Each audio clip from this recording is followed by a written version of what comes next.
একটি প্রজন্ম এই পৃথিবী ছেড়ে চলে যাচ্ছে, যারা সমাজকে ভয় পায়, যারা আমাদের শিখিয়েছে কিভাবে মানুষ হতে হয়, যারা একে অপরের খোঁজ খবর নেয়, বিপদে মানুষের পাশে দাঁড়ায়, দেখা হলে এসে জিজ্ঞেস করে কেমন আছো, যারা রাত 9টার পর টিভি বন্ধ করে ঘুমিয়ে পড়ে আর এখনো দিনে 2 থেকে 3 বার খবরের কাগজ পড়ে।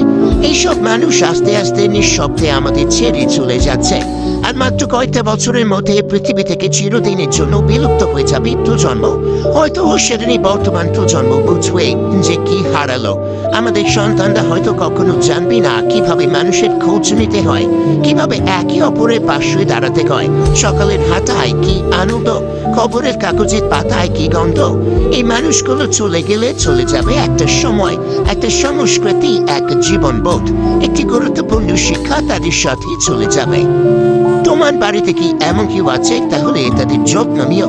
যতদিন আছে তাদের ভালোবাসা সম্ভব বলে তাদের পদাঙ্ক অনুসরণ করার চেষ্টা করো, কারণ এই প্রজন্ম সুখী হওয়ার শিল্প জানে।